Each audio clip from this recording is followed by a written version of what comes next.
Hi everyone.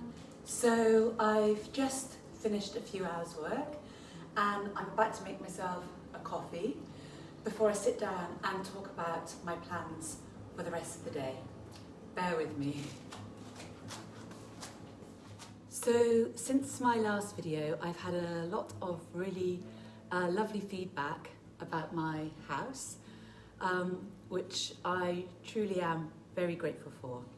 Thank you. I really appreciate the kindness. And it kind of ties into my plan for the rest of today because I'm going out to a mall here in Doha called Place Vendome to look at some of the homeware stuff in the New Year sales. Now, I don't love malls, and anyone who knows me well will know that about me. There's so much stimulation all at once.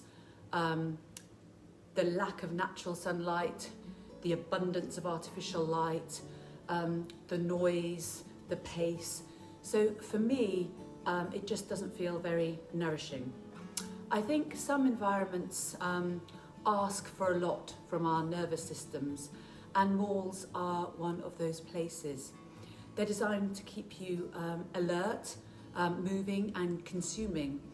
And I'd much rather be walking around an outdoor town centre, breathing fresh air, feeling the breeze on my face, and if there is sunshine, the sunshine on my skin, and admiring the buildings and all the details around me. So I don't often go to malls, only really when I have something specific to do there.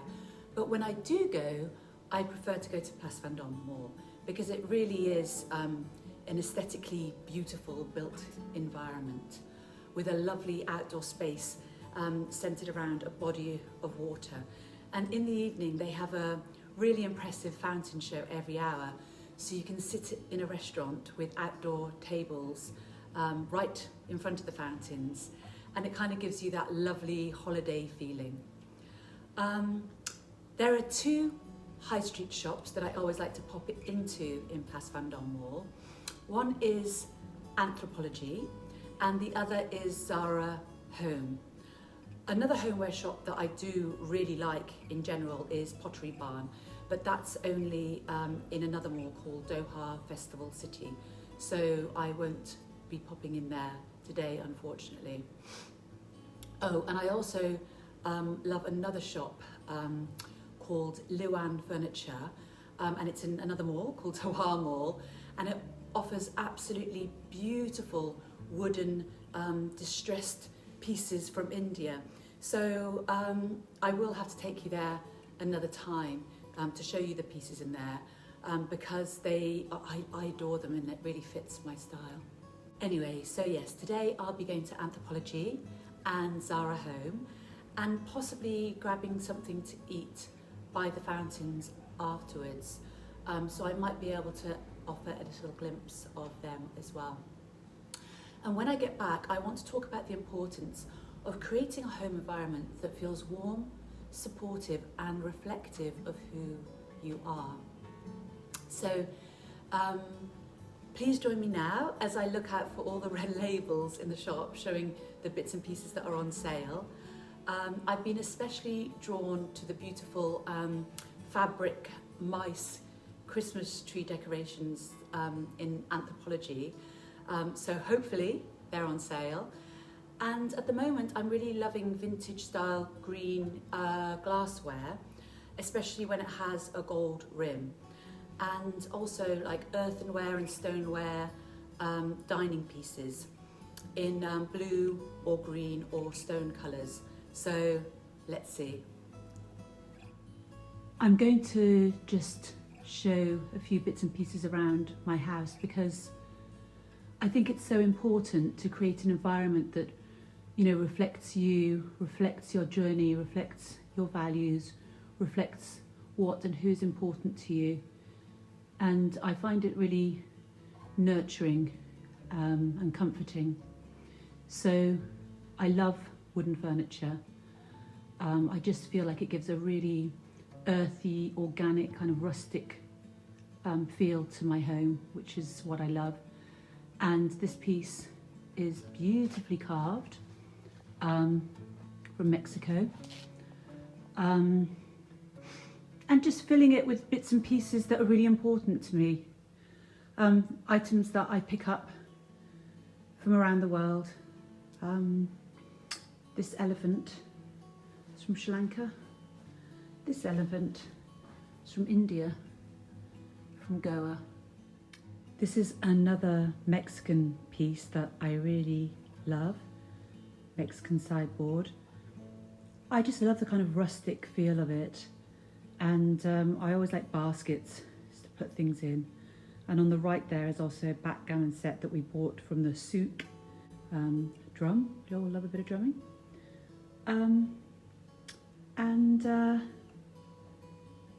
Just a few more pieces that I love and I feel reflects me. More dried flowers. I've explained in a previous video how much I love dried flowers, and just particularly meaningful photos and a beautiful painting from Bali. And over here I have a dot painting which I love, which I picked up in a market in Hua Hin in Thailand. I love repurposed items, and this is an old metal and wooden railway cart. I just think it's a really beautiful and clever piece. I really love a furniture aesthetic that combines metal with a kind of rustic looking wood. It's kind of that rigidity with warmth, combining raw materials. It feels modern but still lived in, and organic, and kind of balances utility with structure. I also love this table, which I bought from a Norwegian carpenter who used to live here and then moved and sold the table. It's handmade, and it was their kitchen table. Lots of family meals enjoyed around this. And I just love the kind of natural, organic feel and the history and the story that's gone into it. The photos here above the shelves are ones I took of elephants in Habarana in Sri Lanka. It was just such a magical day for me, and I adore elephants, so it's particularly meaningful. The vintage poster is from Sri Lanka, and this is one of my favourite photos of birthday gifts. You can't really see because of the light reflecting. It's a birthday gift, an original photo of George Harrison outside his house in England. It's a very lovely gift. I love my French dresser filled with bits and pieces from Wales and Sri Lanka and Nepal.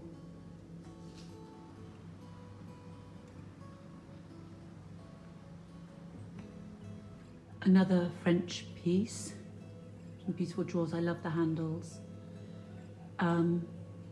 Sunlight shining there. And a painting from Bali that used to belong to my mum. And a mandala that was gifted to my husband in Nepal. And our dining room table is just loaded with memories and meaning. So many happy moments gathered around here, celebrating special occasions and sharing love and joy. A few bits and pieces on display in my kitchen. I adore these Japanese cups and bowls that were gifted to me by some Japanese clients. I just adore them. If you're watching, please know that it really meant a lot and I love them. This it's a metal watering can duck. I absolutely love it. Again, gifted to me by a friend.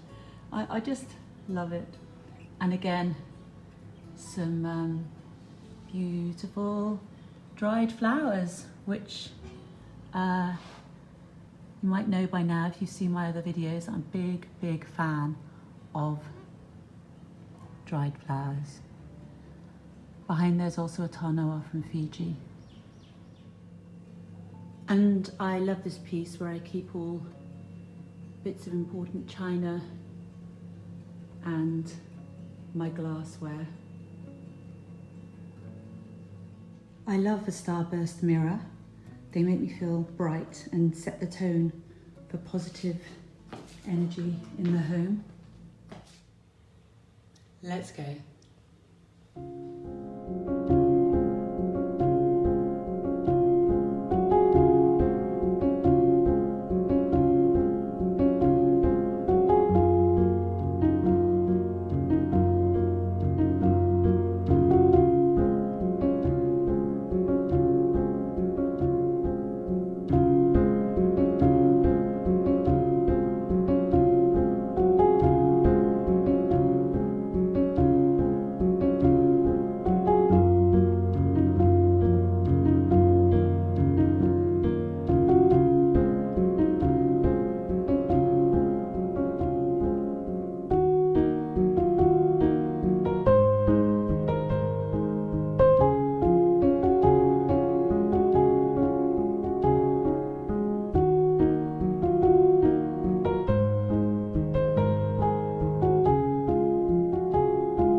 So I'm back, sitting on the sofa here with my dog Hank, who really is my shadow. He doesn't like it when I go out without him, but unfortunately he's not allowed in Wald, are you, Hanky? High five?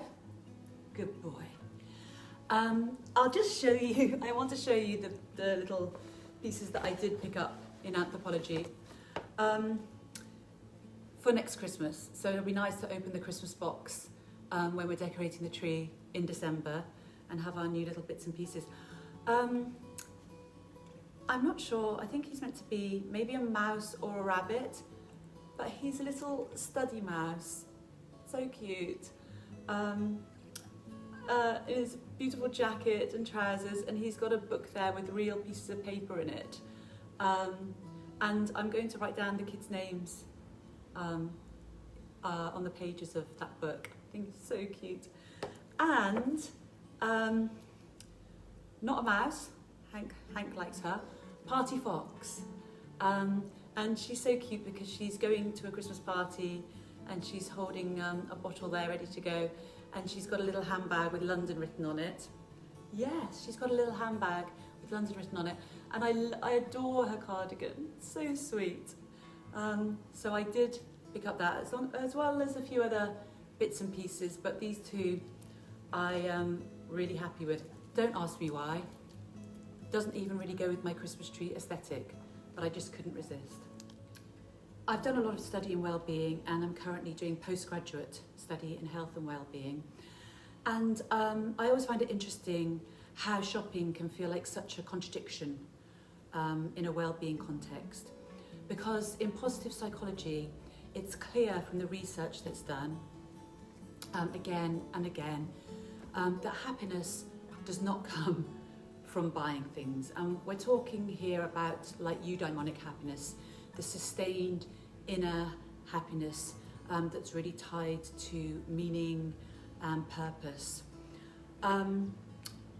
So when you're accumulating material possessions and just buying stuff, yes, it gives you a small dopamine hit, and it will increase your positive affect, your actual feeling of joy and happiness for a small amount of time, but very swiftly you go back to your base level.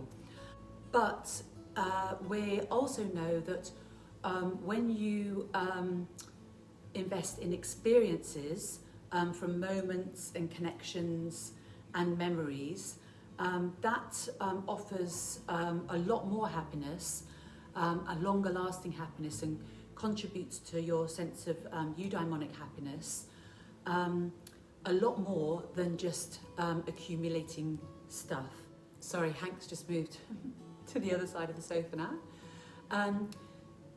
So that being said, it doesn't mean that investing in the things that surround us and creating a home for ourselves doesn't matter, because actually it matters a lot, because our homes are where we experience our lives, and even if the happiest moments happen out in the world, traveling, meeting people, going to events, doing interesting things, we come home to process all of that here. We rest here, and we reset here. And so the environment that we live in quietly shapes how we feel every single day, often without us really realising it or giving too much thought to it. Research does show that our nervous systems are really sensitive to our surroundings. And when a space feels warm, calm and comfortable, our bodies actually register that as safety. So it is important. And things like soft lighting, textures that you like, things that feel familiar, they do help us to relax. It's why you can walk into some places and immediately feel at ease, and others make you slightly on edge, even if you can't really figure out why exactly. And then there's the mental side of it. If your environment feels chaotic or cluttered, your mind is often carrying that chaos too. Whereas a space that feels intentional, not perfect by any means, just intentional, that can really help with clarity, focus and emotional regulation. I also think our homes tell a story about us, the things we choose to live with, the furniture, the colours, the objects, the style, the bits and pieces we choose to display. They reflect our journeys, our cultures, our interests, our memories. And for me, having elements in my home that connect to different parts of my life and my travels feels really grounding. It creates a sense of continuity, like all the different chapters of my journey come together in one space. There's also something really practical about it. So our environment influences our behaviour more than we probably think. So a comfortable chair invites rest. A welcoming dining table invites connection. A calm bedroom supports sleep. And a lovely kitchen reminds you about nourishing yourself. When our homes support healthy behaviours, we don't have to solely rely on willpower all the time. The space does some of the work for us. So yes, experiences matter. They're incredibly important for well-being.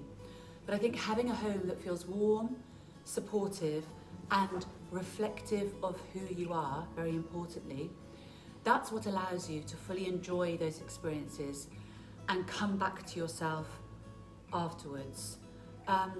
Also, when you are having experiences that don't necessarily feel nurturing or supportive or align with your values, some of us are in workspaces that create that kind of environment, it's so important to come home to a place that does feel supportive, does feel warm. And this doesn't have to be about buying lots of things. Sometimes it's just about choosing a few pieces more intentionally, or letting go of things that no longer feel like you. Especially at the start of a new year, it can be a gentle way of asking, so how do I want my home to support me in this next chapter? Especially when we might be spending a lot more time at home through the winter months, and being surrounded by that kind of nurturing feeling, that nurturing environment is very important. So a supportive home enhances your daily kind of micro moments and allows experiences outside the home to be processed and integrated. And it's definitely not about perfection or luxury. It's about alignment. It's about being authentic. It's about being intentional. It's about putting the effort into cumulative, small, repeated actions and comforts that really matter. So I think this has been a bit longer than usual, and I have been interrupted quite a lot with phone calls, Hank wanting to go outside, and messages, but I hope it's going to come together in a coherent way. Hank, do you want to come and say goodbye? Come here, say goodbye. Good boy. Good boy. So Hank's here, he'll say goodbye. Say goodbye, Hank. Paul? Good boy. Bye from me and Hank.